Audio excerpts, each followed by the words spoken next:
সাকিব, কই তুই? তাড়াতাড়ি 3 রাস্তার মোড়ে আয়। আমি তোর জন্য অনেকক্ষণ যাবৎ অপেক্ষা করতেছি, আর তোর কোনো খোঁজ খবরই নেই। তুই আর ভালো হলি না। কিছুক্ষণ পরে সাকিব চলে আসে। তরিকুল একদম সাকিব রিক্সা করে কলেজে আসে। কলেজের ভেতরে প্রবেশ করতেই রিয়া ডাক দেয় তরিকুলকে। ওই তরিকুল, কেমন আছো? আলহামদুলিল্লাহ ভালো। তুমি কেমন আছো? আলহামদুলিল্লাহ ভালো। তা তোমার সাথে ওই হ্যাবলাকান্ত কথা বলছে না কেন? গার্লফ্রেন্ড বকা দিয়েছে নাকি? ওই রিয়ার বাচ্চা, তুই আমাকে চেতাইস না। আমি চেতলে কিন্তু কিছু ঠিক থাকে না। আমার সাথে না চেতে তোর জুয়ের সাথে গিয়ে চ্যাত, বুঝতে পারছোস হ্যাবলাকান্ত? সাকিব আর রিয়া, আর কোনো কথা হবে না। এখন সবাই ক্লাসে চলো। ক্লাসে এসে আমি এবং সাকিব দুজন এক বেঞ্চে বসি। তরিকুল, একটি বিষয়ে লক্ষ্য করেছিস তুই? কোন বিষয়ের কথা বলতেছিস তুই? ওই রিয়া যে বলল আমার গার্লফ্রেন্ড জুই এবং তার সাথে ঝগড়া বাঁধছে, তা তো একমাত্র আমি জানি। তাহলে ও জানলো কেমন করে? আর তার নাম যে জুই, তাও জানে। ভাই, এর ভিতরে কিছু রহস্য আছে। তোর কথাও ঠিক আছে। আচ্ছা, এমনটা নয় তো যে ও নিজেই জুই সেজে তোর সাথে কথা বলে? এইটা তো ভেবে দেখিনি কখনো।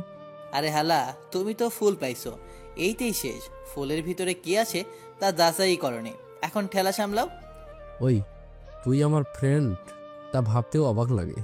কোথায় আমাকে সাহায্য করবি তা না করে আমাকে বাস দেওয়ার জন্য পড়ে আছিস।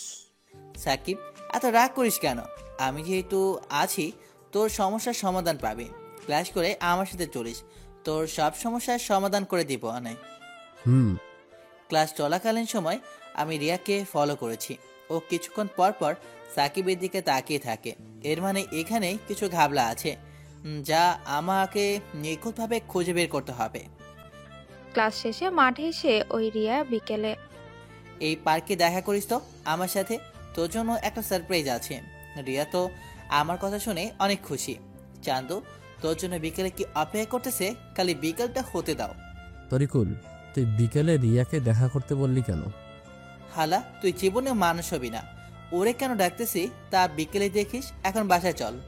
দুই বন্ধু মিলে হাঁটতে হাঁটতে বাসায় যাচ্ছে। হঠাৎ করে তাদের সামনে নীরার আগমন। নীরা হলো তরিকুলের খালাতো বোন। নীরা আর তরিকুল একই ক্লাসে পড়ে। নীরা তরিকুলকে পছন্দ করে, তবে তরিকুল তাকে এড়িয়ে চল, কেননা নীরার বাবা একজন ধনী মানুষ। তরিকুল হলো সামান্য একজন কৃষকের ছেলে, যার বাবার কিনা নুন আনতে পান্তা ফুরিয়ে যায়। এই জন্যই তরিকুল নীরাকে সবসময় এড়িয়ে যায়।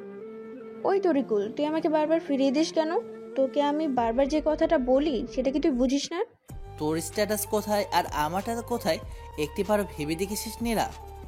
ওই, তুই রাজি হবি কি না? কখনোই বোনা। কথাটা বলে সাকিবকে নিয়ে চলে আসে তরিকুল। তরিকুল, নীরা তোকে যেহেতু এত করে বলতেছে, তুই রাজি হয়ে গেলেই তো হয়।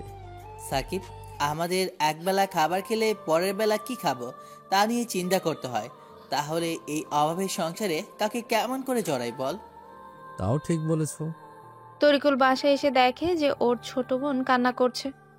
কি হয়েছে তিশা তোর? ভাইয়া, আগামীকাল স্কুলে সব বেতন না দিতে পারলে স্যার টিসি দিয়ে দেবে। তুই চিন্তা করিস না বোন, তোর টাকা আমি আগামীকাল গিয়ে দিয়ে আসবো। তরিকুল, তিশাকে তো বললি যে ওকে টাকা দিবি, কিন্তু অতগুলো টাকা পাবি কোথায় বলতো? সেটা নিয়ে তোমাকে চিন্তা করতে হবে না মা, আমি ঠিকই ওর জন্য টাকা জোগাড় করব। তরিকুল রুমে গিয়ে ভাবছে এখন এই টাকা কোথায় পাবে। ওর কাছে তো কোনো টাকা নেই। যাদের পড়ায় তাদের কাছে এখন টাকা চাইলেও কেউ দিবে না, কেননা মাসের আজ 15 তারিখ। তরিকুল অনেক চিন্তা ভাবনা করে দেখলো যে তিশার জন্য যে টাকা তরিকুল সবাইকে না জানিয়ে জমিয়েছে, সেই টাকা থেকে তরিকুলের টাকা বের করা ছাড়া কোনো উপায় ওর কাছে নেই। রাতে তরিকুল মাঠে গিয়ে খেতে কাজ করে, দিনে একটা রেস্টুরেন্টে কাজ করে, সন্ধ্যার পরে প্রাইভেট পড়ায়, তারপর খেতে কাজ করে কিছুক্ষণ বই পড়ে ঘুমিয়ে যায়। এভাবেই কেটে যায় তরিকুলের জীবন। সকালে ঘুম থেকে উঠে ফজরের নামাজ পড়ে চলে আসে খেতে কাজ করতে। কাজ শেষ করে দ্রুত বাসায় চলে আসে। আম্মু, খাবার দাও দ্রুত, আমি পুকুরে গিয়ে গোসল করে আসেছি। আচ্ছা ঠিক আছে বাবা, তুই গোসল শেষ করে আয়, আমি তোর লাগি খাবার দিতেছি। আম্মু, আমি এখন স্কুলে যাব, আমার সাথে কি ভাইয়া যাবে নাকি সে একাই যাবে? একটু অপেক্ষা কর তিশা, তোর ভাইয়া এক্ষুনি আইয়া পড়বে। তরিকুল গোসল সেরে পোশাক পরে খাবার শেষ করে তিশার জন্য টাকা নিয়ে রওনা দেয়। যাওয়ার সময়, আম্মু, আমি কলেজে যাইতেছি, দোয়া কইরা কেমন? ওই তিশা, চল আমার সাথে। তোর সাথে স্কুলে গিয়ে তোর ঝামেলা শেষ করে আমি কলেজে যাব। তোদের দুজনের জন্য আমি সবসময় দোয়া করি বাপজান। তরিকুল আর তিশা দুজনে চলে যায় তাদের কাজে। অন্যদিকে তরিকুলের বাবা যাচ্ছে খেতে কাজ করতে। তখন তার সাথে দেখা হয় তাদের গ্রামের ইলিয়াস মিয়ার সাথে। কেমন আছো রহমত মিয়া? আলহামদুলিল্লাহ ভালো আছে, আপনাদের দোয়ায় ভাইজান। তা কই যাইতেছো? খেতে খানি? হুম। তা শুনলাম তুমি নাকি এখনো তোমার ছেলেকে পড়াশোনা করাইতেছো। শোনো রহমত মিয়া, ছেলে মেয়েদের এত পড়ালেখার দরকার নাই। আমরা কৃষক মানুষ, আমাদের বড় স্বপ্ন দেখা ঠিক না। তুমি কত কষ্ট করো, এখন তোমার ছেলে যদি পড়াশোনা না করতো তাহলে এখন সে তোমার সাথে মাঠে কাজ করতে পারতো। ভাইজান, আমি তো মুখ্য সূক্ষ্ম মানুষ, আমি কষ্ট করতেছি, আর আমার ছেলে মেয়েদের ও যদি আমার মতো কষ্ট করতে হয় তবে আমার আর তাদের মধ্যে কি পার্থক্য রইল? আমি যত কষ্ট করি না কেন ভাইজান, আমি তাদেরকে কষ্ট করতে দিব না। তারা বড় অফিসার হইব একদিন, দেখেন ভাইজান। যা ভালো বুঝো করো তুমি, তাই আমি যা বলছি তা ভেবে দেখো। আমি কিন্তু তোমার ভালোর জন্যই বলছি। রহমত মিয়া আর কথা না বাড়িয়ে খেতে চলে যায়। অন্যদিকে তরিকুল তিশার স্কুলের টাকা পরিশোধ করে কলেজে আসে। কলেজে এসে সাকিবের কাছে যায়। কিরে দেবদাস, সাকিব ভাই, কি খবর তোমার? কাটা খায় নুনের সিরা দাও, তাই না? তোমাকে বাগে পেয়ে লই, বুঝবা তখন ঠেলা কাকে বলে। আমারও তো পাগলা কুকুরে কামড় দিছে যে তোর মতো মানুষ না চিনেই তার সাথে প্রেম করবো আনে। হালা, তুই এখান দিয়ে সর, নয়তো তোর কপালে শনি আছে বলে দিলাম। কুল ম্যান কুল, তোমার জন্য একটি সারপ্রাইজ আছে, একটু অপেক্ষা করো। যা বলার সোজাভাবে বল, ঘুরিয়ে পেঁচিয়ে না বলে। তাহলে শোন, রিয়াই হলো তোর সেই জয়ী। তুই কেমন করে বুঝলি আমাকে একটু বলতো? তোর এতটা শিওর হওয়ার পিছনে আবার কোনো ঘাপলা রাখিস না, বলে দিলাম। কথা বলার আগে বাম হাত দিস কেন? যেখানে বড়রা কথা বলে সেখানে ছোটদের বেশি কথা বলতে নাই, তা তুই জানোস না? আচ্ছা চুপ থাকলাম, এখন বিষয়টা খুলে বল। তাহলে শোন, তুই রিয়ার ফুল নাম কি তা জানোস? কখনোই জানোস না। রিয়ার ফুল নাম হলো রিয়া আক্তার জয়ী, আর সেই জয়ী হলো তোমার জিএফ। বুঝতে পেরেছ? আমি এইটা বিশ্বাস করি না যে ও আমার জয়ী। তুই মাঠের দিকে ভালো করে তাকিয়ে দেখ, রিয়া ওর ফ্রেন্ডদের সাথে কথা বলতেছে। তুই একটু আড়ালে গিয়ে জুয়ের নাম্বারে ফোন দে। যদি দেখো যে তোর ফোন দেওয়ার পরে রিয়া ফোন ধরেছে, তখন তো তুই বুঝে যাবে খুবই সহজে যে জয়ী হলো রিয়া। দোস্ত, তুই এত আইডিয়া কই থেকে পাস বলতো? আগে বললে তো আর আমার এত কষ্ট করতে হতো না জুইকে খুঁজে বের করতে। যা বলছি তাই কর এখন। আর এখান থেকে ফোন, আমার ফোন এসেছে, একটি ফোনে কথা বলবো আমি এখন। পকেট থেকে ফোন বের করে দেখি ওপর মহল থেকে ফোন দিয়েছে। মাঠের এক সাইডে গিয়ে ফোনটি রিসিভ করলাম।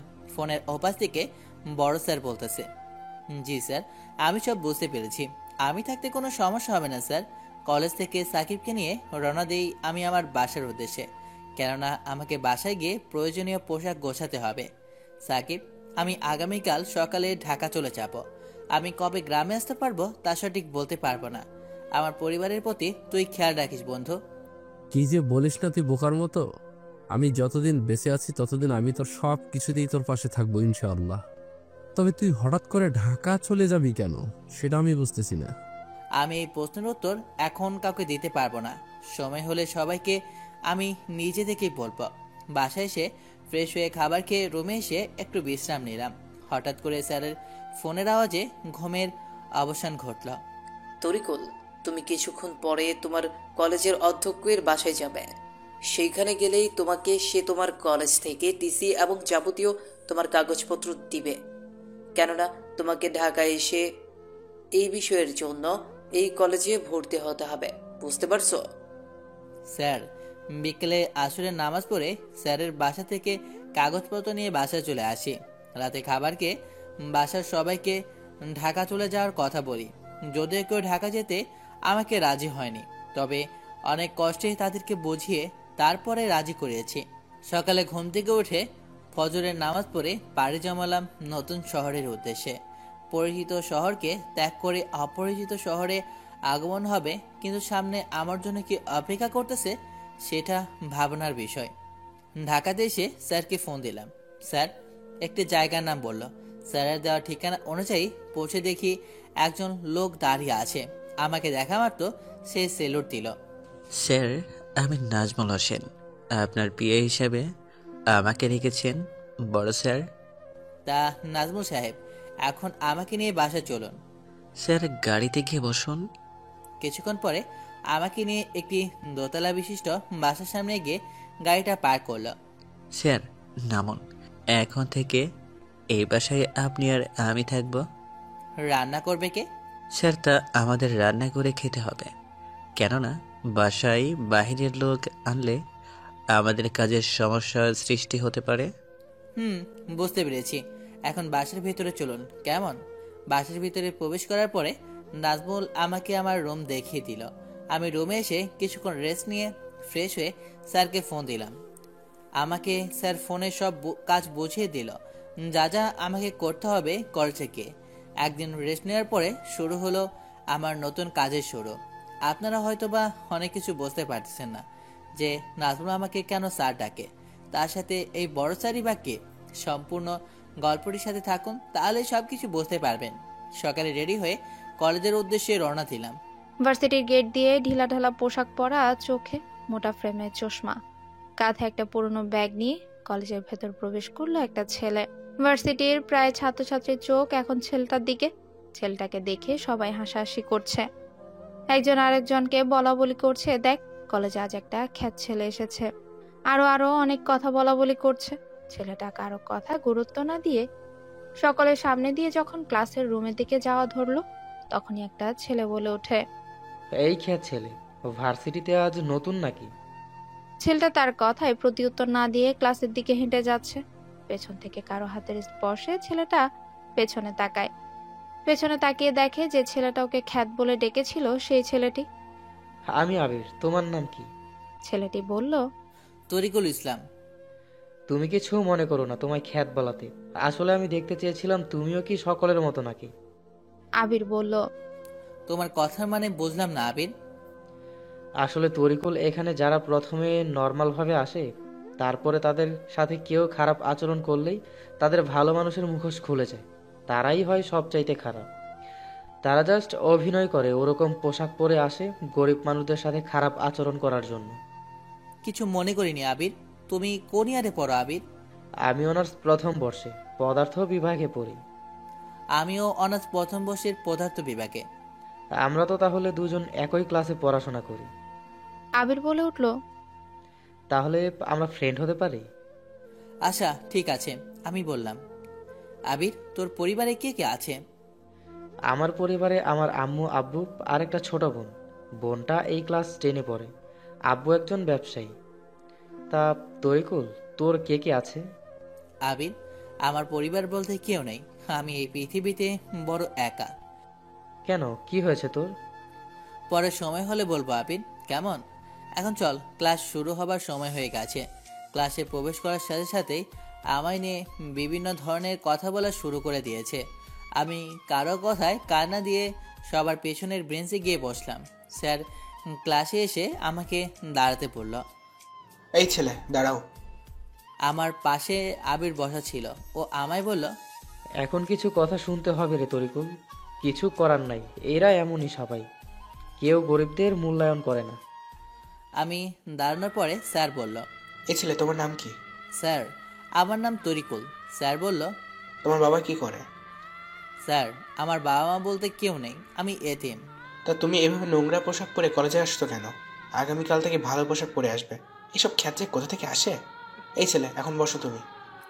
আমি স্যারের কথা মতো বসে পড়লাম। এখন ভাবতেছি, আজ গরিব বলে কি আমাদের ভার্সিটিতে পড়া যাবে না? সেখানে পড়তে হলে দামি পোশাক, বাবার অনেক টাকা লাগবে। তাহলে গরিব ছেলে মেয়েরা কি তারা তাদের ন্যায্য অধিকার পাবে না এই সমাজে? সব ক্লাসগুলো করে বাসায় আসলাম। বাসায় আসার পরে, স্যার কেমন কাটলো নতুন কলেজের প্রথম দিন? অনেক ভালো, যা বলে বোঝানো যাবে না। স্যার, ফ্রেশ হয়ে খাবার খেতে আসুন, আমি রান্না করেছি। আজ কলেজে এসে আমি আর আবির একটা গাছের নিচে বসে আড্ডা দিতেছি। ঠিক তখনই 4-5 জন ছেলে এসে আমাকে বলা শুরু করলো। এই খ্যাত ভার্সিটিতে নতুন নাকি? আমি বললাম, জি আমি নতুন। তাহলে তোকে দিয়েই হবে। একটা ছেলে বলে উঠল, এই খ্যাত, তুই এই চিঠিটা ওই যে মেয়েদের ভেতর সাদা জামা পরা মেয়েটি আছে, তাকে গিয়ে চিঠিটা দিবি। যদি মেয়েটি বলে এই চিঠিটাকে দিতে বলেছে, তখন আমি তাকে কি বলবো? তখন ছেলেগুলোর ভিতর একজন বলল, তুই তখন আমাদের ভেতর থেকে আরিফকে দেখিয়ে দিবি। আমি ছেলেটির কথা মতো চিঠিটা মেয়েটার কাছে গিয়ে সেই সাদা ড্রেস পরা মেয়েটিকে দিলাম। গিয়ে বললাম, আপু আপনাকে এই চিঠিটা আরিফ ভাই দিতে বলেছে, এই নিন তার চিঠি। মেয়েটি আমার কথা শুনে বলল, কোন আরিফ? আর সেই ছেলেটা কই? আমি পেছনে ফিরে ছেলেটাকে দেখাতে গিয়ে দেখি সেখানে কেউ নেই। তখনই মেয়েটি আমায় ঠাস ঠাস করে কয়টা থাপ্পড় দিল। তোদের মতো ছেলেরা সুন্দরী মেয়ে দেখলে তাদের টিজ করা তোদের অভ্যেস হয়ে গেছে। তোদের মতো ছোট লোক ছেলেদের কাজই হলো সুন্দরী বড়লোক মেয়েদের প্রেমের ফাঁদে ফেলে তাদের সবকিছু আত্মসাৎ করা। মেয়েটির কথা শুনে আমি মনে মনে বললাম, মেয়েটির কথা একদিক দিয়ে ঠিক বলেছে, তবে সবাইকে এক ভাবা উচিত হয়নি। আমাকে ভালোভাবে সব কিছু জিজ্ঞাসা করতে পারত, কিন্তু সে তা না করে আমাকে চর মেরে কিছুক্ষণ তার কথা আমাকে শুনিয়ে দিল। আজ গরিব বলে কথা কিছুই না আমাকে সহ্য করতে হচ্ছে। আমি মেয়েটিকে বললাম, যদি কিছু মনে না করেন তাহলে আমি আপনাকে একটা কথা বলি। কথাটি হলো, সবাইকে একভাবে বা সমানভাবে ভাববেন না। আমরা গরিব বলে এর মানে এই না যে আমরা আপনাদের প্রেমে জালে ফেলে সব কিছু আত্মসাৎ করি। গরিব বা মধ্যবিত্ত ছেলেদের চেয়ে আপনাদের মতো মুখোশধারী বড়লোকের ছেলে বা মেয়েরা এরকম জঘন্য কাজ করে থাকে। আপনি এত কিসের অহংকার করেন যা তৈরি? আপনি এত কিসের অহংকার করেন? সামান্য রক্ত মাংসের তৈরি শরীর নিয়ে এত কিসের অহংকার আপনার? আরেকটা কথা মনে রাখবেন, আপনি গরিব মানুষগুলো বিশ্বাস করতে জানে, কাউকে ঠকাতে নয়। এই কথাগুলো বলে সেখান থেকে চলে আসলাম ক্লাসে। পেছনের বেঞ্চে বসে মনে মনে বললাম, চিনি আর লবণ দেখতে একই, কিন্তু ভিন্নতা স্বাদে। মানুষ আর অমানুষগুলো দেখতে একই রকম, কিন্তু পরিচয় আচরণে। এর ভিতরে আবির এসে বলল, তরিকুল, তোর আচরণ চলাফেরায় বোঝা যায় না যে তোর ভিতরে লুকিয়ে আছে হাজারো কষ্ট। তোকে দেখলে মনে হয় না তোর মন খারাপ। আজ যা হলো তাতে তোর মন খারাপ থাকাটা স্বাভাবিক, কিন্তু তুই তো আড়াল করে রাখলি। সোনাবির বড় মনের সেটা বলেছিলেন, মন খারাপের বিষয়টি যে যত বেশি আড়াল করতে পারে ভেতর থেকে সে তত বেশি শক্তিশালী। তা আমি সবসময় স্বাভাবিকভাবে চলাফেরা করি। আরেকটা কথা মনে রাখবি আবির, সহজ সরল মানুষগুলো আঘাত পেতে পেতে একদিন ঠিকই পরিবর্তন হয়ে যায়। আমিও তাদের থেকে কোনো ব্যতিক্রম নই। এর ভেতরেই ক্লাসের স্যার এসে পড়ে। স্যার এসে কিছুক্ষণ ক্লাস করানোর পরে আমার দিকে তাকিয়ে আমাকে বলল, এই ছেলে তুমি দাঁড়াও। স্যারের কথা মতো আমি দাঁড়ালাম। দাঁড়ানোর পরে স্যার আমায় বলল, এই ছেলে, আজও তুমি গতকালের মতো আসছো? তোমায় আমি ভালো পোশাক পরে আসতে বলছি না? স্যার আমি ইয়েতিম, আমি কোনো রকম পড়ালেখার খরচ চালাই। আমার সকলের মতো ভালো পোশাক কেনার সামর্থ্য নেই। তাছাড়া স্যার, ভালো পোশাক পরলে কি ভালো মানুষ হওয়া যায়? স্যার, মানুষ হলো মন বা হৃদয়ের নাম। এই হৃদয় বা মন যার ভালো সেই মানুষ, আর যার হৃদয় খারাপ সে মানুষ নয়। স্যার, আমাদের ভেতরে কেউ যখন মারা যায় তখন কেউ বলে না যে মানুষ শুয়ে আছে, সবাই বলে মানুষের লাশ। মানুষ যে ছিল সে চলে গেছে। স্যার, দুনিয়াতে ধনী হওয়ার নাম মানুষ নয়। মানুষের শরীরে যেমন রোগ বা বিমার আছে, তেমনি মানুষের হৃদয় বা মনের মধ্যেও অনেক রোগ বা বিমার আছে, যেমন তাকাব্বুরি, হিংসা, গজব, দুনিয়ার মহব্বত, মান সম্মানের মহব্বত ইত্যাদি।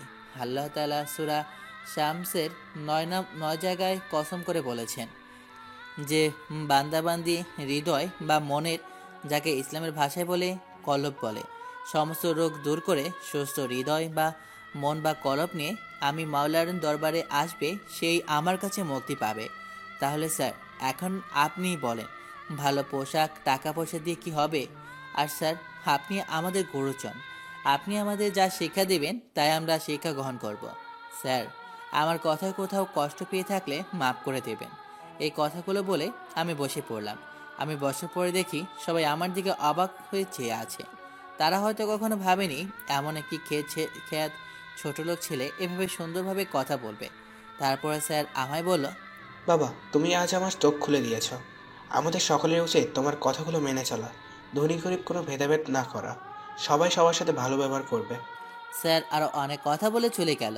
ক্লাস সবগুলো শেষ করে বাসায় এসে খাওয়া দাওয়া করে বিছানায় শুয়ে একটু বিশ্রাম নিলাম। হঠাৎ ফোনটা বেজে ওঠার কারণে ঘুমটা ভেঙে গেল।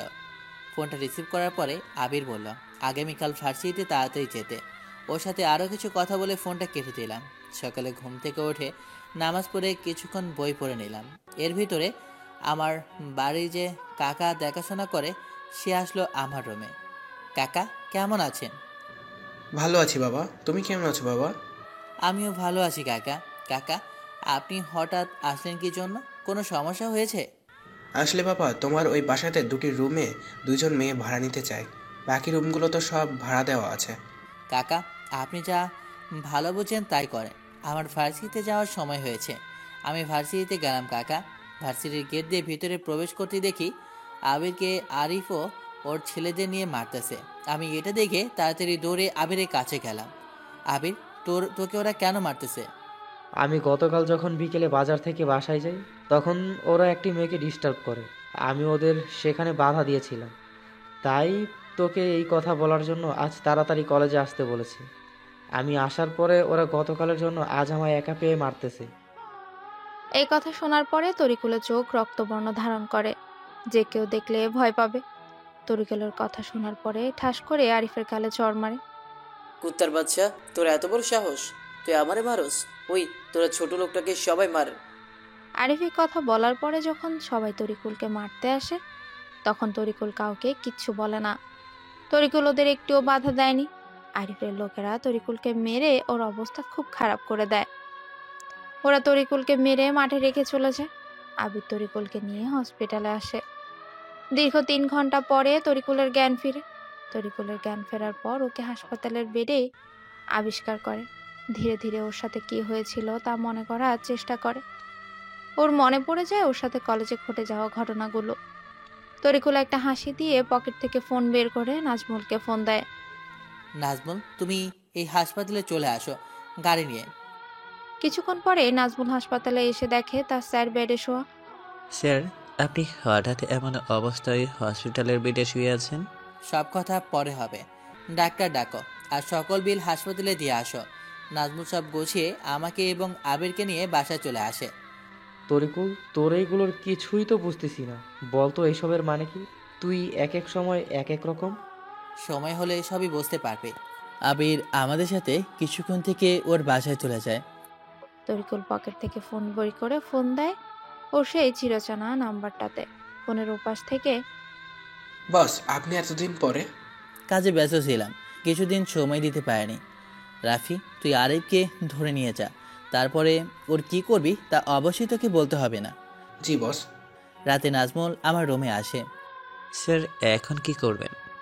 আমাদের কাছে এখন যত তথ্য আছে তাতে মিশনটা শেষ করা সম্ভব না। তার জন্য এখনও আমাদের আরও তথ্য প্রয়োজন।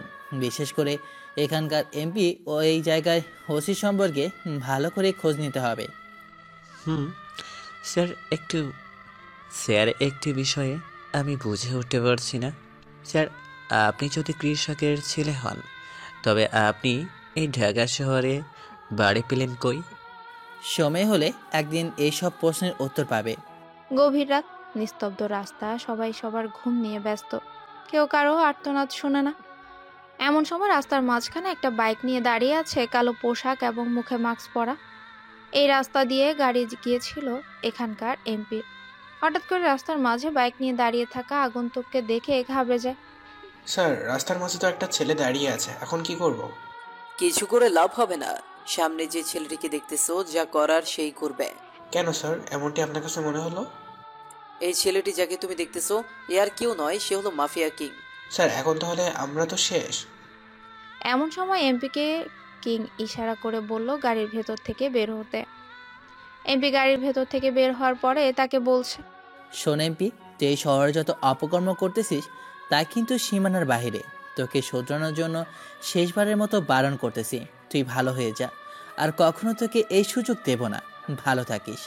কথাটা বলেই বাইক থেকে নিয়ে জায়গা ত্যাগ করলো কি।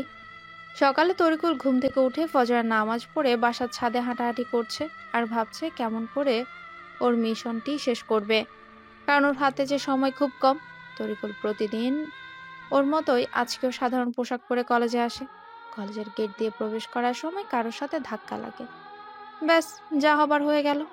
নিচ থেকে মাথা উঁচু করার আগেই তার গালে ঠাস করে চড় পড়ে গেল। যার সাথে ধাক্কা খেয়েছে সে হলো সেই মেয়েটি যার কাছে এর আগেও চড় খেয়েছে। এই ছোট লোকের বাচ্চা, তুই কি দেখে শুনে চলতে পারিস না নাকি? মেয়ে মানুষের সাথে ধাক্কা খেতে খুব ভালো লাগে, তাই না? দাঁড়া, আজকে তোকে আমি অনেক বড় একটা শিক্ষা দেব। মেয়েটা তরিকুলের শার্টের কলার ধরে নিয়ে কলেজের মাঠের মাঝখানে নিয়ে আসে। মিম, বলতো ওরে কি করা যায়? সবার সামনে ওকে কান ধরে তোর কাছে ক্ষমা চাইতে বল আরোহী। মেয়েটার নাম হলো আরোহী। কথাটা তরিকুল মনে মনে বলল। কলেজের সবার দৃষ্টি তখন তরিকুলের দিকে, তরিকুলের দৃষ্টি নিচের দিকে। ও বেশ ভালো করে বুঝতে পারছে যে আজ ওর মান সম্মানের ফালুদা করেই ছাড়বে এই মেয়ে। এই, তুই মাফ চা কান ধরে আমার কাছে। হঠাৎ করে আবির বলে ওঠে, আরোহী, তুমি বড়লোক বাবার মেয়ে বলে মানুষকে মানুষ বলে যে মনে করো না, এটা কিন্তু ঠিক না। এই আবির, তোর কাছ থেকে কি আমাকে শিখতে হবে কোনটা ঠিক আর কোনটা ভুল? আমি ঠিক তা বলিনি। এই ছেলে, মাফ চাও। তরিকুল কিছুক্ষণ মাথা নিচু করে থেকে কিছু একটা ভেবে মাফ চায় আরোহীর কাছে। মাঠে সবাই তরিকুলকে নিয়ে হাসাহাসি করছে। তরিকুল মাথা নিচু করে ক্লাসরুমে চলে আসে। সকল ক্লাস শেষ করে বাসায় চলে আসি। বাসায় এসে কিছুক্ষণ রেস্ট নিলাম। কিছুক্ষণ রেস্ট নেওয়ার শেষে গোসল করে খাবার খেয়ে দিলাম এক ঘুম। আসরের সময় ঘুম থেকে এক কাপ কফি বানিয়ে ছাদে চলে আসি। ছাদে এসে ভাবতেছি মিশনটা নিয়ে কি করব, কারণ হাতে যে সময় খুবই কম। তখনই আমার ফোনে একটি ফোন আসে। ফোনটি আর কেউ নয়, স্বয়ং বড় স্যার দিয়েছে। ফোনের অপর সাইড থেকে বলতেছে, তরিকুল, তোমার মিশনের কাজ কত দূর? স্যার, কাজটা মোটামুটি চলতেছে, তবে মুখোশধারী ডেভিলকে চিনতে এখনো পারিনি। শোনো, তোমাকে আমি একটা ইনফরমেশন দিই।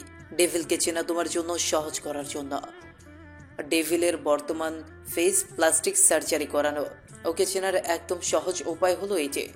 ধন্যবাদ স্যার, আমার কাজটি সহজ করে দেওয়ার জন্য। 2 দিন ধরে কলেজে যাওয়া অফ রেখেছি, কারণ আমার কিছু কাজ ছিল সেগুলোর শেষ করার জন্য। বিকেলবেলা নাজমুল আমার রুমে এসে বলতেছে, স্যার আপনি বলেছিলেন আজকে মার্কেট করতে যাবেন। রেডি হয়ে আসো, আমি নিচে আসি। কিছুক্ষণ পরে নাজমুল আসে, তারপরে দুজন মিলে চলে আসি মার্কেটে। স্যার আপনি যে পোশাকটি ধরেছেন বেশ মানাবে আপনাকে। আপনি বরং শার্টটি গায়ে দিয়ে দেখতে পারেন। ওই ভাই, আপনাদের এখানে পোশাক পরে দেখতে পারে যাতে আলাদা রুম আছে? ওই পাশের রুমে গিয়ে চেঞ্জ করে দেখুন। আমি শার্টটি হাতে করে নিয়ে ভেতরে প্রবেশ করে দরজা লাগাতেই এমন একজনকে দেখলাম। তাকে দেখে আমি তো অবাক, কেননা সে আর কেউ নেই, সে হলো আরোহী। আরোহী আমাকে দেখে জোরে চিৎকার দিতে চাইল। আমি দ্রুত তার মুখটা চেপে ধরে থামতে বললাম। আরোহী হাতের ইশারা দিয়ে হাতটা সরাতে বলল। আমিও তার কথা মতো হাতটা সরিয়ে নিলাম। এই ছোট লোকের বাচ্চা, তুই দেখে শুনে ঢুকবি না এখানে? মেয়ে মানুষ দেখলে আর তোদের মাথা ঠিক থাকে না, তাই না? ঠিক থাকবে কেমন করে? তোদের তো জন্মেরও পরিচয় নেই। তরিকুল কথাটা শোনা মাত্রই ঠাস করে চড় মারে আরোহীর গালে। তুই আমার গায়ে হাত তুলেছিস? এখন দেখ তোর অবস্থা আমি কি করি। আরোহী নিজের পোশাক ছিঁড়ে জোরে চিৎকার দিতে চাইল। আমিও কম কিসে ওকে জড়িয়ে ধরে ওর ঠোঁট দুটো দখল করে নিলাম।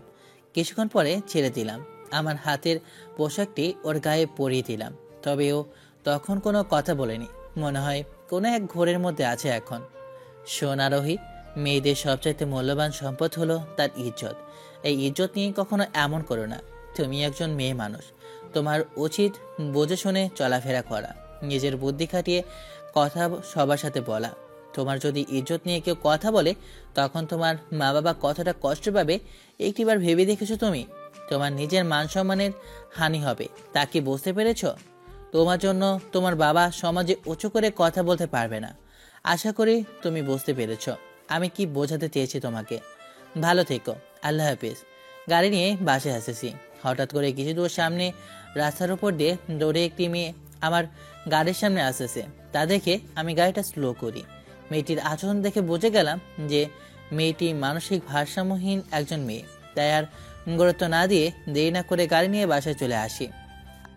আরোহীর বাসায় গিয়ে তরিকুলের বলা কথাগুলো অনেকবার ভাবছে।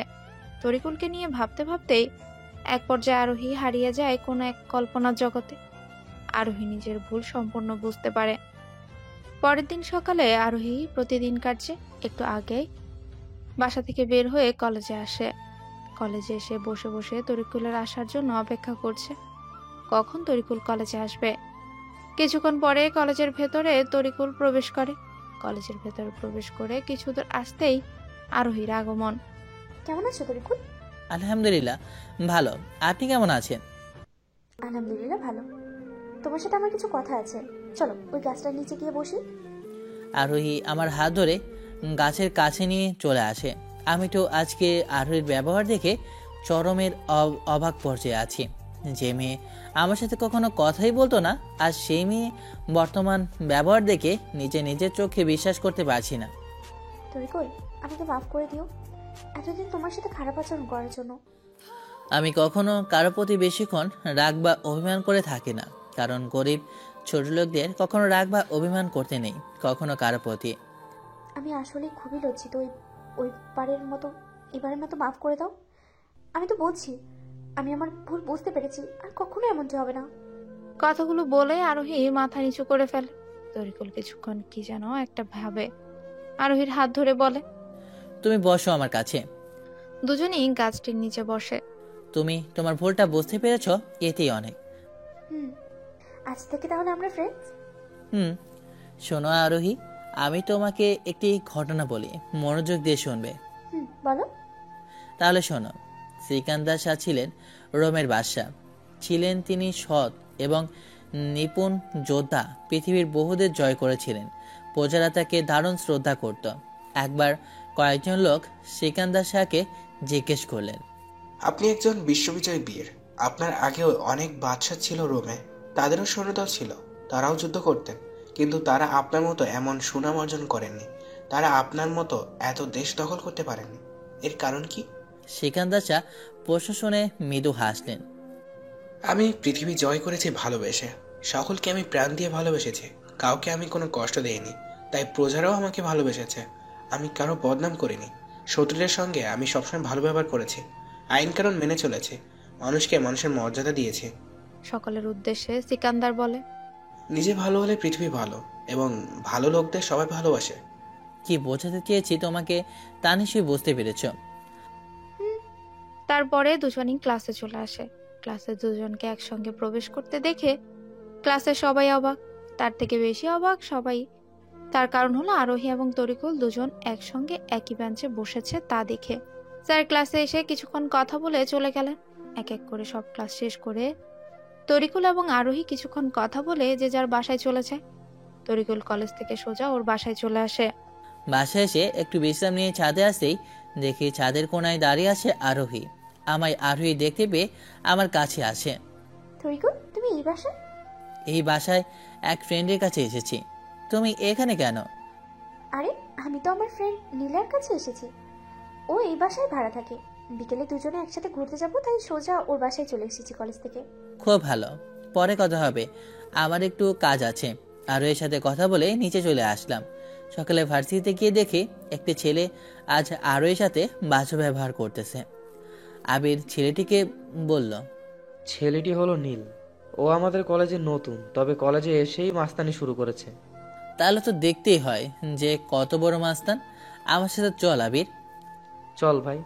আমি ওদের কাছে যাওয়ার সাথেই আমাকে আরোহী দেখা মাত্র আমার পিছনে এসে লুকালো। তরিকুল, তুমি আমায় ওর হাত থেকে বাঁচাও, নীল আমাকে অনেক বাজে বাজে কথা বলছে। ও, তোমাকে কেন বাজে কথা বলতেছে বলো তো? আমি ওর প্রেমের প্রস্তাবে রাজি হই নাই, তাই আমাকে হুমকি পর্যন্ত দিয়েছে। আমি ওর সাথে রিলেশন না করলে নাকি ও আমাকে। আর কিছু না বলে আরোহী কান্নায় ভেঙে পড়ল। আমি কিছু বলার আগে নীল আমায় বলে, কিরে ছোট লোকের বাচ্চা, তুই কিরে? তুমি আরেকজনের হয়ে সাফাই গাইতে আসছো এখানে? তুই ভালোই এখান থেকে চলে যা, না হলে তোকে আজ এইখানে পুঁতে ফেলবো। তরিকুলের চোখ রক্ত বর্ণ ধারণ করেছে নীলের কথা শুনে। যে কেউ এখন ওকে দেখলে ভয় পাবে। তরিকুল ওর কাঁধ থেকে ব্যাগটা আবিরের হাতে দিয়ে ওর কাজে লেগে পড়ে। নীলের লোকদের কাছ থেকে একটা লাঠি নিয়ে ইচ্ছে মতো মারলো ওদের। নীলকে তরিকুল মারছে আর বলছে, তুই কি মনে করেছিস নিজেকে? তুই যখন যা খুশি তাই করবি? তোকে ভয় পেয়ে কেউ কিছু বলবে না। সবাইকে তুই সমান ভাবিস না। তোকে সবাই ভয় পেলেও আমি তোকে কখনই ভয় পেয়ে চলবো না। তুই ভালো হয়ে যা, সকলের সাথে ভালো ব্যবহার করবি। আর যদি কখনো দেখি তোকে কোনো মেয়েকে ডিস্টার্ব করতে, মনে রাখবি সেদিন হবে তোর জীবনের শেষ দিন। এই কথা বলে যখন তরিকুল আরোহীকে নিয়ে সেখান থেকে চলে আসবে, তখনই নীল বলল, তুই কাজটা ভালো করলি না তরিকুল। তুই জানিস না তুই কার গায়ে হাত তুলছস? আমি হলাম এখানকার এমপির ছেলে, আর তুই কিনা আমার গায়ে হাত তুলছস। তোকে আমি দেখে নিব, ছোট লোকের বাচ্চা। তুই যা করার করিস আমায়। তোর হাতে এমনিতেও সময় খুব কম। আমাকে যত খুশি ভালো করে দেখে নে। কলেজের সকলে অবাক চোখে চেয়ে আছে তরিকুলের দিকে। সবাই ভাবছে কে এই ছেলে, ও এত সাহস কোথায় পেল? যে ছেলে দেখতে একদম খ্যাত টাইপের, সেই ছেলে কি করে এমপির ছেলের গায়ে হাত তুলল? তরিকুল সবাইকে উদ্দেশ্য করে বলে, নারী আজ স্বয়ংসিদ্ধা। তারা এখন কারো উপরে নির্ভরশীল নয়, উল্টো তাদের উপরে দাঁড়িয়ে আছে পরিবার। আবার কখনো তাদের উপরে নির্ভর করছে কোনো দেশের ভাগ্য বা কোম্পানির ভবিষ্যৎ। বিশ্বে যা কিছু মহান সৃষ্টির চিরকল্যাণকর, অর্ধেক তার করিয়াছে নারী, অর্ধেক তার নর। বিশ্বে যা কিছু এলো পাপ তাপ বেদনা অশ্রুভারী, অর্ধেক তা আনিয়াছে নর, অর্ধেক তার নারী। যত কথা হইল কবিতা, শব্দ হইল গান, নর দিল ক্ষুধা, নারী দিল সুধা। প্রত্যেকটি মানুষের সফলতার পেছনে রয়েছে একজন নারীর আত্মত্যাগের কাহিনী, যারা সব সময় থেকে যান পর্দার পেছনে। তাই নারীর প্রতি সহানুভূতি নয়, সম্মান প্রদর্শন করুন। তাই নারীর প্রতি সহানুভূতি নয়, সম্মান প্রদর্শন করুন। যে জাতি নারীদের সম্মান করতে পারে না, সে জাতির উন্নতি অসম্ভব। শুধু আন্তর্জাতিক দিবস উপলক্ষে একদিন নয়, বছরে 365 দিনই নারীর প্রতি সম্মান প্রদর্শন করুন। নারী না থাকলে রাখি হতো না, নারী না থাকলে ভাইফোঁটা হতো না, নারী না থাকলে পৃথিবীটা এত সুন্দর হতো না, নারী না থাকলে আমাদের জন্মটাই তো হতো না, নারী না থাকলে চিঠিটাই সম্ভব হতো না। দেয়ালে পিঠ থেকে গেলে তো বিড়ালও বাঘ হয়ে যায়। আর আমরা তো মানুষ। যুগ যুগ ধরে অত্যাচার সহ্য করে এবার নারীদেরকেও ঘুরে দাঁড়াতে হবে। তুমি দারুণ, তুমি আলাদা, তুমি সুন্দর, আর তাই তো তুমি নারী। তোমাকে অন্যর হাত থেকে তুমি নিজেই রক্ষা করবে। এমনভাবে তৈরি হও যাতে করে তোমাদেরকে অন্যর দিকে সাহায্য নিয়ে চলতে না হয়। তরিকুল আবারও বলে, এখানে যারা দাঁড়িয়ে আছো, ছেলে এবং মেয়ে, সবাইকে বলতেছি, অন্যায়ের বিরুদ্ধে রুখে দাঁড়াও। ভয় পেয়ে পালিয়ে যেও না কখনো। তোমরা নিজেও জানো না তোমার মধ্যে কতটা ক্ষমতা লুকিয়ে আছে। সবাইকে নিজের আলোয় আলোকিত করেছো তুমি। নিজেকে এতটাই যোগ্য করে তোলো যে তোমাকে ভিড় অনুসরণ করতে না হয়, উল্টো ভিড় তোমার অনুসরণ করুক। তোমাদের সকলের নিজেদের ভিতরে এতটা ক্ষমতা আছে যে একবার হাসলে এই পৃথিবী সুন্দর হয়ে যায়। তোমরা আমরা সবাই এক হয়ে আসো, এই সমাজ থেকে অন্যায় দূর করি, রক্ষা করি, সবাইকে ভালোবাসায় ঘিরে রাখি। তবেই বদলে যাবে পৃথিবী, বদলে যাবে এই সমাজ। তরিকুল আর কোনো কথা না বলে আরোহীকে নিয়ে ক্লাসে চলে আসে। ক্লাস সব শেষ করে বাসায় আসে। নাজমুল, তুমি বিকেলে এমপির সাথে এ বিষয়ে কথা বলবে, আর এটাও বলবে তাকে যে আমরা এই শহরের কীটমলা আবর্জনার শিকড়কে পেয়েছি, তাকে কিছুদিনের ভেতরে জনসম্মুখে আনা হবে। আজ ভার্সিটিতে আসার কিছুক্ষণ পরে কিছু গাড়ি মাঠে প্রবেশ করে। গাড়ি থেকে বের হলো এখানকার এমপি, তার সাথে রয়েছে কিছু পুলিশ এবং তার ছেলে নীল। এমপিকে দেখে আবির আমায় বলল, তরিকুল, তুই পালিয়ে যা এখান থেকে। শোন আবির, আমি কোনো কাপুরুষ নই যে এখান থেকে পালিয়ে যাব। তুই দেখতে থাক কি কি হয়। এমপি সবাইকে নিয়ে আমার সামনে এসে থামে। ভার্সিটির সবার চোখ এখন আমার উপর। এই ছেলে, তুমি এত সাহস কোথায় পেলে আমার ছেলের গায়ে হাত তোলার? তুমি কি জানো কার ছেলের গায়ে হাত তুলছ তুমি? আগে না জানলেও এখন তুমি নিশ্চয়ই বুঝতে পারছো। এমপি বলল, দেখুন, আপনার ছেলে গতকাল একটি মেয়ের সাথে খারাপ আচরণ করেছে, তার জন্য তাকে আমি মেরেছি। তাকে আমি শুধু শুধু মারিনি, তার দোষ ছিল তাই তাকে আমি মেরেছি। কথা বলার সাথে সাথে ঠাস ঠাস করে থাপ্পড় মারে আমার গালে এমপি সাহেব। তুই কোন সাহসে আমার ছেলের গায়ে হাত তুলিস, কুত্তার বাচ্চা? কথা শোনার সাথে সাথেই আমি নীলের গালে ঠাস ঠাস করে থাপ্পড় মারি। আপনি আমার পিতার বয়সী, তাই আপনাকে না মেরে চটটা আপনার ছেলেকে মারলাম। আপনার ছেলে অন্যায় করবে আর আপনি তার প্রতিবাদ না করে উল্টো আমাকে শাসন করতে এসেছেন। দেখছো আব্বু, তোমার মুখে মুখে কথা বলতেছে ছোট লোকের বাচ্চা। অফিসার, আপনি ছোট লোকের বাচ্চাকে থানায় নিয়ে চলুন। থানায় নিয়ে ওকে এমন শিক্ষা দিন যাতে আর জীবনে কারো সাথে লাগতে আর না আসে। পুলিশ অফিসার আমায় যখন হাতকড়া পরাতে আসে তখন আমি তাকে কোনো বাধা দিইনি, কারণ আমি চাই না আমার আসল পরিচয়টা সবাই এত তাড়াতাড়ি জানুক। আর রুই আমাকে পুলিশের গাড়িতে করে যেতে দেখে প্রচণ্ড কান্নায় ভেঙে পড়ে। আরোহী, তোর তো বাবা অনেক বড় একজন ব্যবসায়ী, এখন তুই কিছু কর তরিকুলের জন্য। আগে থানায় চলো, তারপরে যা করার করবো। থানায় তরিকুলকে অফিসার নিয়ে আসার পরে লকআপে ঢুকায়। তরিকুলের সাথে এমপি ও তার ছেলে নীল থানায় আসে। অফিসার লকআপের দিকে তরিকুলকে ঢুকানোর পরে যখনই তরিকুলকে মারতে যাবে ঠিক তখনই থানার সামনে প্রায় 20টি অনেক দামি দামি গাড়ি এসে থামে। হেলিকপ্টারের আওয়াজ শুনে থানা থেকে সবাই বাইরে আসে যাবে। তখনই তরিকুল সবাইকে বলে, কিরে তোরা মারবি না আমায়? আয় মার আমাকে। তখন অফিসার বলে, কুত্তা বাচ্চা, তোকে তো আজ এমন মার মারবো যা তুই কল্পনাও করতে পারবি না। তুই আমাকে তুই করে ডাকিস, তোকে আমি অতি সহজে ছাড়বো না। আগে একটু বাহির থেকে আমি আসি, তারপর আমি তোকে দেখে নিব, ছোট লোকের বাচ্চা। ভালো করে দেখে রাখ, কারণ পরবর্তীতে আর দেখার সুযোগ তোকে দেওয়া হবে না কখনো। কথাগুলো বলে একটি মুচকি হাসি দিলাম। আরেকটি কথা শোন, তোরা এতক্ষণ তোদের পাওয়ার দেখিয়েছিস, কিন্তু এখন আর কিছুক্ষণ পর তোদের পাওয়ার থাকলে তো তোরা তোদের পাওয়ারের অপব্যবহার করবি। কথাটা শোনার পরে অফিসার এসে তরিকুলের মুখ চেপে ধরে শক্ত করে। এর ভেতরে থানার ভেতর প্রবেশ করে বাংলাদেশের নামকরা ব্যবসায়ী আকরাম চৌধুরী। আকরাম চৌধুরী হলো বাংলাদেশের 1 নম্বর টপ বিজনেসম্যান। শুধু বাংলাদেশ নয়, তার বাংলাদেশ বাদে বিদেশে মোট 13টি কোম্পানি রয়েছে।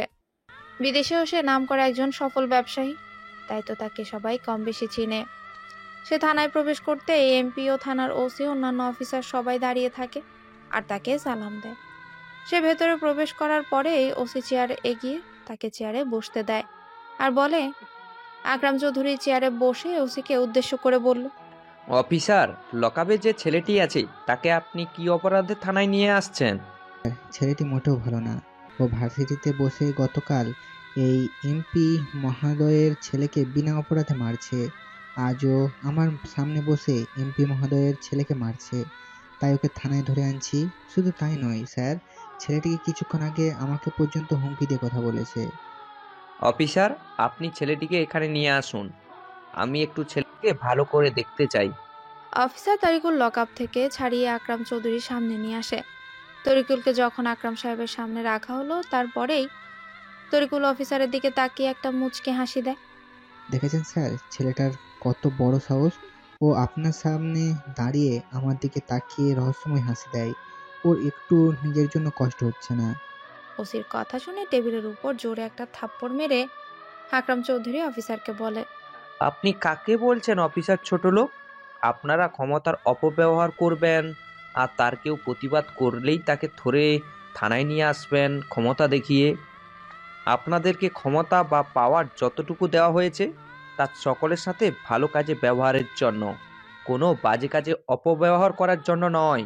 এমপি ছেলেকে এই ছেলেটি কি বিনা কারণে মেরেছে, নাকি তার ছেলে ভার্সিটিতে কোনো মেয়ের সাথে বাজে ব্যবহার করেছে, তাই তার জন্য এই ছেলেটি এমপি ছেলেকে মারছে? আপনার উচিত ছিল অফিসার এই ছেলেটিকে না ধরে এমপির ছেলেকে ধরে থানায় আনার। আপনি তার পুরোটাই উল্টা করলেন। আমাদের মতো কিছু পুলিশ ও নেতার জন্য বর্তমানে আমাদের সমাজে অনেক মেয়ে বিনা দোষে ধর্ষণ হচ্ছে। আপনারা এই সকল ক্ষমতা দিচ্ছেন বলেই ওই সব নীলের মতো বাজে ছেলেরা আজ তারা এত সাহস পাচ্ছে এসব ধর্ষণ করার। আপনারা যদি আজ কঠোর হতেন, ন্যায় বিচার দিতেন, তাহলে আজ এত মেয়েদের ধর্ষণ হতো না। আপনার পরিবারেও তো মা বোন আছে, তারা যখন ধর্ষণ হবে তখন আপনাদের কিছু করার থাকবে না। এই সমাজের প্রভাবশালী মানুষের জন্য আজ হাজারো মা বোন তার ইজ্জত হারাচ্ছে, কিন্তু আমাদের আইনের লোকগুলো তার কোনো বিচার করছে না, বরং তাদের কাছে যারা বিচার নিয়ে যায় বা যারা ন্যায় বিচারের দাবি জানায় তাদেরকে উল্টো আমাদের এই বর্তমান আইন ব্যবস্থার মুখোশধারী লোকগুলো তাদের গ্রেপ্তার করছে না, হয় গুম করছে। এই হলো আমাদের স্বাধীন দেশের আইন ব্যবস্থার কার্যক্রম, তাই না ওসি সাহেব? এই সকল অন্যায় অবিচার দেখার জন্য কি 1971 সালে 30 লক্ষ মানুষ তাদের জীবন দিয়েছিল? এই অন্যায় দেখার জন্য কি 1952 সালে ছাত্র সমাজ নিজ মাতৃভাষার জন্য জীবন দিয়েছিল? এ কেমন স্বাধীন দেশ বলুন? যে দেশে নারীর নিরাপত্তা দিতে পারে না, সে দেশ স্বাধীন দেশ হয়ে স্বাধীনতার মূল্য কি দিল? যে দেশের সরকার প্রধান নারী, সে দেশে কেন নারী সুষ্ঠুভাবে বেঁচে থাকার নিশ্চয়তা থাকবে না? নারীরা কোথাও যাওয়ার জন্য বাসা থেকে বের হতে হলে কেন তাকে নিজের জীবনের একরাশ ভয় নিয়ে বাসা থেকে বের হতে হবে? এটা কেমন দেশ বলুন ওসি সাহেব, বলুন? কি করেন আপনারা সাধারণ মানুষের জন্য? কত মা বোনের ইজ্জতের বিনিময়ে আমরা পেয়েছি এই স্বাধীন বাংলার মানচিত্র, আর আজ সেই দেশে নেই কোনো নারীর স্বাধীনভাবে বেঁচে থাকার নিশ্চয়তা। এমন একটি স্বাধীন দেশে বসবাস করি আমরা, যেখানে দিতে শিখিনি এই দেশের সরকার ও আইন ব্যবস্থা নারীদের সম্মান, নারীদের ইজ্জতের সম্মান। ধর্ষণ সহ নারীর প্রতি সব ধরনের সহিংস অপরাধের বিরুদ্ধে অন্তত কঠোর আইন থাকা সত্ত্বেও এদেশে ধর্ষণের প্রবণতা কেন রোধ করা সম্ভব হচ্ছে না? তার প্রধান কারণ হলো আমরা সকলে টাকার কাছে বিক্রি হয়ে ন্যায় বিচার করা বাদ দিয়েছেন। যারা ন্যায়ের জন্য লড়াই করছে তাদের ধরে জেলে এনে বিনা অপরাধে মারধর করছেন। এ হলো আপনাদের জনসাধারণের নিরাপত্তা দেওয়ার কাজের নমুনা। এতক্ষণ আপনার সাথে কথা বলার প্রয়োজন নেই, আপনাদের এখন এই মুহূর্তে চাকরি থেকে বরখাস্ত করা হলো। একটা কাগজ ওসির হাতে দিয়ে বলে, তার সাথে এমপিগিরিও শেষ। এখন তার ফোনে এখনই একটি ফোন আসবে। অন্য অফিসারদের উদ্দেশ্য করে আকরাম চৌধুরী বললেন, অফিসার, আপনারা এই 3 জনকে লকআপে আটকে রাখেন। একজন হলো ওসি এবং অন্য 2 জন এমপি ও তার ছেলে নীল। স্যার, আপনি সামান্য একটা খ্যাত ছোটলোক ছেলের জন্য আমাদের সাথে এমন কেন করলেন? তাহলে শুনে রাখুন, আপনারা যাকে খ্যাত ছোট লোক বলে জানেন, তিনি হলো আমার একমাত্র ছেলে তরিকুল ইসলাম, যাকে আপনারা সবাই ছোট লোক নামে ডাকেন, যাকে আজ পর্যন্ত কেউ দেখেনি। আমি আজ পর্যন্ত ওকে কারোর সাথে পরিচয় করিয়ে দিইনি। ও হলো পরবর্তী তরিকুল গ্রুপ অফ ইন্ডাস্ট্রির সিও। আজ আপনাদের ক্ষমতার অপব্যবহারের জন্য ওকে আমি এখানে পরিচয় করিয়ে দিলাম। একটি কথা মনে রাখবেন, ক্ষমতা টাকা থাকলেই তার অপব্যবহার করতে হয় না। তার প্রমাণ আপনারা হয়তো এতক্ষণে আমার ছেলের কাছ থেকে বুঝতে পেরেছেন। এই কথাগুলো থানার ভেতরে থাকা প্রত্যেকটা মানুষের ভেতর থেকে আরো 2 জন অন্য মানুষও শুনে। তারা তরিকুলের আসল পরিচয় জানতে পেরে চরম অবাক হয়। যখনই থানা থেকে তরিকুলের বাবা তরিকুলকে নিয়ে বের হয়, তখনই তরিকুল থানার সামনে 2 জন মানুষকে দেখে থমকে দাঁড়ায়। সে 2 জন মানুষ আর কেউ নয়, তারা হলো আবির এবং আরোহী। আবির এবং আরোহী তরিকুলকে থানা থেকে ছাড়িয়ে নেওয়ার জন্য এসেছিল, কিন্তু ওরা এসে তরিকুলের আসল পরিচয় জেনে গেল। তরিকুল আরোহীকে বলল, তোমরা অবাক হচ্ছ হয়তো। তোমরা কখনো ভাবতেই পাওনি যে আমি কোনো বড়লোক ঘরের সন্তান। তোমার এবং আবিরের মনে এখন নানান প্রশ্ন জাগতে পারে, তবে আমি তোমাদের সকল প্রশ্নের উত্তর দেব। তবে তা এখানে না। তোমরা 2 জন আমার সাথে আমার বাসায় চলো। এখন বাসায় গিয়ে আমি তোমাদের সকল প্রশ্নের সমাধান দেওয়ার চেষ্টা করব। তারপরে তরিকুল আর তার আব্বু এবং আরোহীর আবির তার হেলিকপ্টারে চড়ে তরিকুলদের বাসায় আসে। বাকি গাড়িগুলো করে বাকিরা থানা থেকে চলে আসে। তরিকুলদের বাসায় প্রবেশ করার সময় আবির ও আরোহী তো পুরাই অবাক। ওরা মনে মনে বলছে একটা বাড়ি নাকি কোনো রাজপ্রাসাদ। বাড়ির গেটটা যতটা না সুন্দর, তার চেয়ে দ্বিগুণ সুন্দর বাসার ভেতরটা দেখতে। সবাইকে নিয়ে তরিকুল বাসার ভেতরে প্রবেশ করে। আরোহী ও আবির 2 জনকেই 2টি রুম দেখিয়ে দেয়। ওদের 2 জনকে ফ্রেশ হয়ে আসতে বলল। তরিকুল নিজের রুমে গিয়ে ফ্রেশ হয়ে নিচে আসে। নিচে এসে সোজা চলে গেল মায়ের কাছে। আম্মু, তুমি কেমন আছো? কেমন আছি থাকিয়ে দেখে। একজন ছেলে ছিল দেখার মতো, সেও এখন দেখার সময় পায় না। সে এখন অন্য একজনকে নিয়ে ব্যস্ত থাকে। আম্মু, তুমি আবার শুরু করেছো? আজ তোমার ছেলে তোমার কাছে ফিরে এসেছে। তার কিছু কাজ আছে, তাই 3 দিনের ভেতরে সব কাজ শেষ করে তারপরে তোমার কাছে একদম চলে আসবে। আমি কিন্তু একা আসিনি আজ আম্মু, আমার সাথে তোমার ছেলের পছন্দ করা মেয়েকেও নিয়ে এসেছি। কি বলিস তুই? আরভিকে তুই নিয়ে আসছিস আমাদের বাসায়? ও কি জানে তুই ওকে নিজের জীবনের চেয়েও বেশি ভালোবাসিস? না আম্মু, এখন পর্যন্ত আমি আরোহীকে আমার মনের কথাটা বলিনি। তুমি তাড়াতাড়ি খাবারের ব্যবস্থা করো, পেটে অনেক ক্ষুধা লেগেছে। তোমার হাতে রান্না করা খাই না অনেক দিন হয়েছে। সবাই মিলে আজ একসাথে খাবার খাবো। তুই গিয়ে সবাইকে নিয়ে খাবার টেবিলে বস, আমি তোদের খাবার নিয়ে আসতেছি। আমি সবাইকে ডেকে খাবার টেবিলে বসলাম। আবির বলল, তরিকুল, তুই আমাদের কেন এত বিশ্বাস ও ভালোবাসিস? শোন আবির, প্রত্যেককে বিশ্বাস করা বিপজ্জনক, কিন্তু কাউকে বিশ্বাস না করা আরও বেশি বিপজ্জনক। আমার বন্ধুর জন্য সবচেয়ে বেশি যা করতে পারি তা হলো শুধু বন্ধু হয়ে থাকা। তাকে দেওয়ার মতো কোনো সম্পদ আমার নেই। সে যদি জানে যে আমি তাকে ভালোবেসে সুখী, সে আর কোনো পুরস্কারই চাইবে না। এক্ষেত্রে বন্ধুত্ব কি স্বর্গীয় নয়? তখন আবির বলে উঠল, তরিকুল, তুই আসলে আজ সত্যিকারের বন্ধুত্বের পরিচয় দিলি। যারা বলে টাকা থাকলেই ভালো বন্ধু পাওয়া যায়, তবে আমি বলবো শুধু টাকা থাকলেই ভালো বন্ধু পাওয়া যায় না।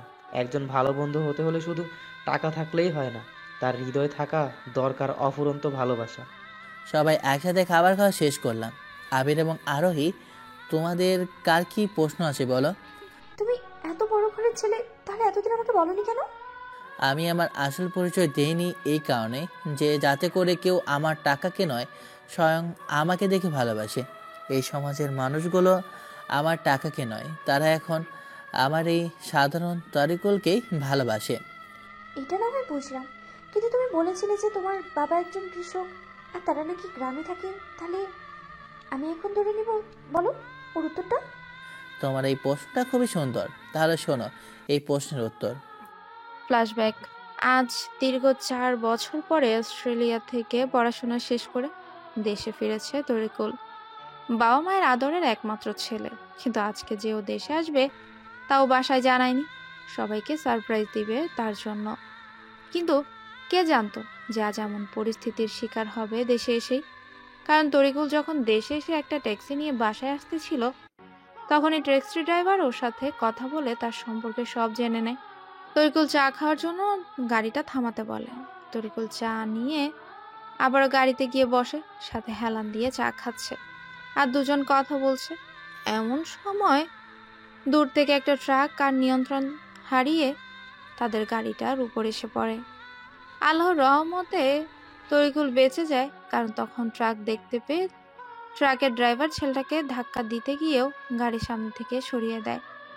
তবে দুঃখের বিষয় হলো ওই ছেলেটা খুবই ক্ষতিগ্রস্ত হয়। ও তরিকুলকে বাঁচাতে গিয়ে নিজে সরতে পারেনি। তরিকুল দ্রুত এই ছেলেটাকে হসপিটালে নিয়ে আসে। কিছুক্ষণ পরেই, আপনি রোগীর কি হন? ফ্রেন্ড। আপনাকে সে ভিতরে ডাকতেছে। আমি ভেতরে প্রবেশ করার পরে, ভাই, তোমার সাথে আমার কিছু কথা আছে। বলো। আমার নাম রাজ। আমার এই শহরে একটা গ্যাং আছে, যার কাজ হলো গরিব দুঃখী মানুষের জন্য কাজ করা। এই ফোনে সব পাবে। আমি বেশিক্ষণ বাঁচবো না ভাই। রাজ কান্নাময় কণ্ঠে কথাগুলো বলল। ভাই, তোমাকে আজ এই কথাগুলো বলছি কারণ তোমাকে দেখে একজন ভালো মনের মানুষ মনে হচ্ছে, তাই আমার কিছু অসমাপ্ত কাজগুলো যাতে তুমি করতে পারো। আমার লাশটিকে আমার গ্রামের বাড়িতে নিয়ে যেও। ভাই, এই ব্যস্ত শহরে আমার আপন বলতে কেউ নেই। আমার ছোট একটি বোন আছে, বাবা মা গ্রামে, তারা খুব কষ্ট করে চলাফেরা করে। আমরা খুবই গরিব মানুষ, জানো সমাজে গরিব মানুষগুলো কতটা অসহায়। আমার বাবার স্বপ্ন ছিল আমাকে তারা বড় অফিসার বানাবে, কিন্তু তা তো আর হলো না। আমার মৃত্যুর পরে ভাই, তুমি একটু আমার বোনটিকে দেখে রেখো। ওর যেন আজকের পর থেকে কেউ আর রইল না আপন বলতে। ও যেন আর বলতে পারবে না ভাইয়া এইটা লাগবে ওইটা লাগবে। ওর জন্য কিছু টাকা জমানো আছে এই জায়গায়।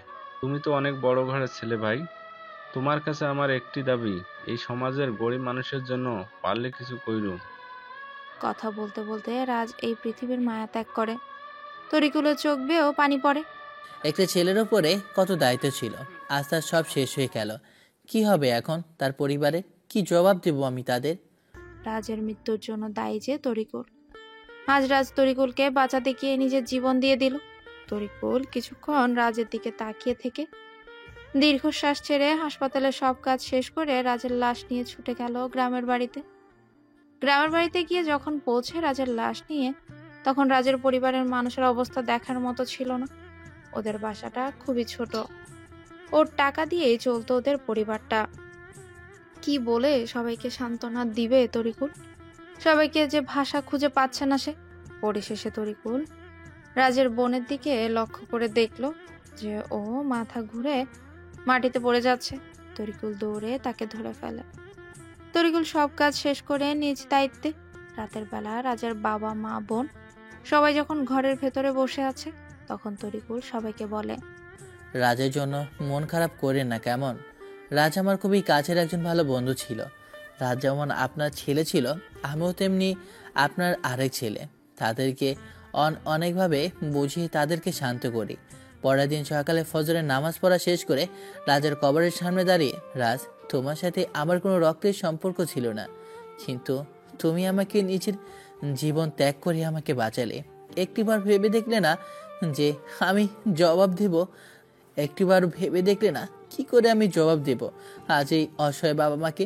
কি করে জবাব দেব তোমার বোনকে? তোমার জন্য আমি আজ যেমন এই পৃথিবীর আলো দেখতেছি, আমি কথা দিতেছি তোমার অপূর্ণ রেখে যাওয়া সকল কাজগুলো আমি সম্পূর্ণ করবো ইনশাল্লাহ। রাজের কবর জিয়ারত করে তরিকুল ওর আম্মুকে ফোন দিয়ে গতকালকের ঘটনা সব বলে। আম্মু, আমি এইখানে কিছুদিন থাকতে চাই। আমি পরিবারের সকলের কাছে, আমি পরিবারের সকলের মুখে হাসি ফোটাতে চাই। আমি যদি এখন তাদের আসল পরিচয় দেই, তবে তারা কখনোই আমাকে মেনে নেবে না। আমি তাদের মতো করে তাদের মনের ভিতরে জায়গা করে নিতে চাই। এরপরে আমার পরিচয় হলো আরেকটি, আমি হলাম কৃষকের ছেলে, কারণ তারাও আমার বাবা মা। তখন শুরু হয় তরিকুলের জীবনের আরেকটি পথ চলা। তারপরে তা তো সবাই গল্পের শুরুতে জানতে পেরেছেন। ফ্ল্যাশব্যাক। আচ্ছা, তোমার আসল পরিচয় কি? তারা এখন পর্যন্ত জানতে পারেনি? না, তবে আমার কিছু কাজ আছে, সেগুলো কাজ শেষ হলেই তাদেরকে আমার সম্মুখে বলবো এবং তাদেরকেও ঢাকা নিয়ে আসবো। আশা করি আর কোনো প্রশ্ন নেই আমার সম্পর্কে। আমি এখন বাইরে বের হব, আমার সময় নেই। আমিও এখন বাসায় যাব। আবির, চল আমরা এখন ওর সাথে বের হই। তারপরে আমি ওদেরকে একটি গাড়িতে পাঠিয়ে দিয়ে চলে আসি নাজমুলের কাছে। নাজমুল, আগামীকাল সকালে ফোর্স নিয়ে তৈরি থেকো। আগামীকাল আমি আমাদের মিশনের সকল কাজের সমাপ্তি ঘটাতে চাই। আপনি যেমনটা বলবেন তেমনই হবে স্যার। শোনো, আমি তোমাকে যে কথাগুলো বললাম তার বাইরে কোনো কিছু বলবে না, কেমন? নাজমুল আর তরিকুল কথা বলছে, এমন সময় তরিকুলের ফোনে তিশা ফোন দেয়। ফোনটা রিসিভ করতে ফোনের উপাস থেকে তিশা কান্নাময় কণ্ঠে বলে, ভাইয়া তুমি বাড়িতেই তাড়াতাড়ি আসো। বিষয়টা আমাদের মতো করে শেষ করব, কেমন? তুই কান্না করতেছিস কেন বোন? কি হয়েছে আমাকে খুলে বল। ভাইয়া আমাকে কিছু ছেলে গত 2 দিন যাবৎ অনেক বিরক্ত করতেছে। স্কুলে যাওয়া আসার সময় তারা অনেক বাজে কথা বলে আমাকে। ভাইয়া আমার খুব ভয় করে। তুই কান্না থামা বোন, তুই চিন্তা করিস না, আমি কাল বাদে পরশু চলে আসবো। আপাতত তুই আগামী 2 দিনে স্কুলে যাস না, কেমন? আমার কাছে ফোন দে। কেমন আছো বাবা? ভালো মা, তুমি ভালো আছো? ভালো। তবে তোর বাবা একটু অসুস্থ। ওইদিকে জমির ফসল কাটারও সময় হয়েছে। আব্বুকে মাটি দিতে বারণ করো, যা করার আমি এসে করবো আনে, কেমন? রাতের বেলা নীল একা একা বলছে, তরিকুল, তোর জন্য আজ আমার বাবা অপমানিত হয়েছে। তোর জন্য, শুধু তোর জন্য। তোকে আগামীকাল বোঝাবো ডেভিলের আসল পরিচয়।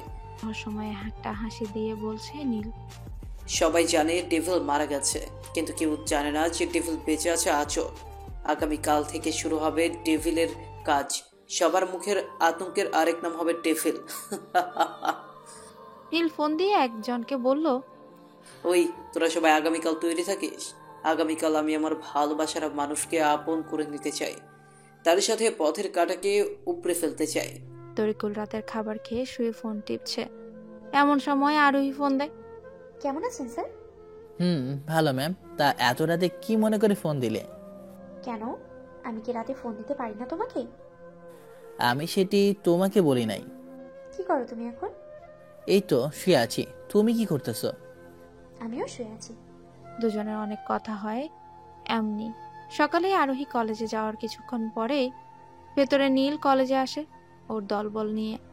আজ নীলের সাথে অনেক ছেলে দেখে কলেজে সবাই ভয় পেয়ে যায়। ওই আশিক, যা তোর ভাবিকে নিয়ে আয় আমার কাছে। জি বস। নীলের ছেলেরা আরোহীকে খুঁজে মাঠে নীলের কাছে নিয়ে আসে। কেমন আছো জানিমান? গতকাল তো অনেক কিছুই দেখালে, কিন্তু আজ কে বাঁচাবে তোমাকে আমার কাছ থেকে? যে বাঁচানোর সে সময় হলেই চলে আসবে।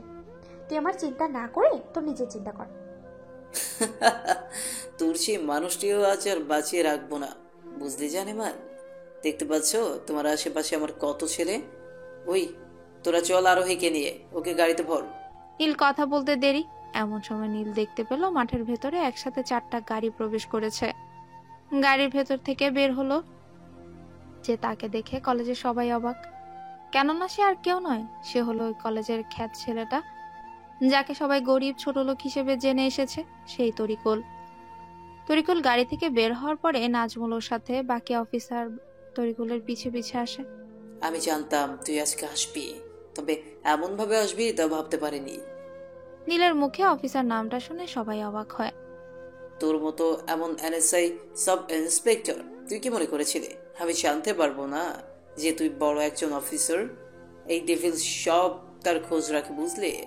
তুই যদি কোনো প্রকার এখানে চালাকি করিস তবে তোর ভালোবাসার মানুষ আমার হাতেই শেষ। এখন আরোহীর মাথায় বন্দুক ঠেকিয়ে কথাগুলো বলছে নীল। নীলের ছেলে পেলে এসে তরিকুল সহ সবাইকে বন্দি করে নেয়। এখন কেমন হবে অফিসার যদি তোদেরকে এইখানেই মেরে পুঁতে ফেলি? হাসালে নীল, তুই আমাকে হাসালি, তুই আমাকে মেরে ফেলবি? তাই তো। আহারে, তুই একটু ভালো করে উপরে তাকিয়ে দেখ। নীল উপরে তাকিয়ে দেখে যে কালো কারলে 5টি হেলিকপ্টার, প্রতিটির গায়ে মাফিয়া কিং লেখা। এটা হতে পারে না, আমি তো সেদিন তাকে গাড়ি চাপা দিয়ে মেরে ফেলছি। সেদিন তুই আমাকে মেরে ফেলতে চেয়েছিলি, কিন্তু কথায় আছে না যে রাখে আল্লাহ মারিকে। আমি তো সেই দিন একটি মানুষের জীবনের ত্যাগের বিনিময়ে বেঁচে গেছি, কিন্তু আজকে তোকে আর আমি বাঁচিয়ে রাখবো না। আরোহী সহ কলেজের সবাই তরিকুলের কথা শুনে ভয় পেয়ে যায়। সবাই জানে যে মাফিয়া কিং খুবই ভয়ঙ্কর, তবে সেই মানুষটিকে যে সবাই সামনে দেখতে পাবে সেটা বুঝেনি।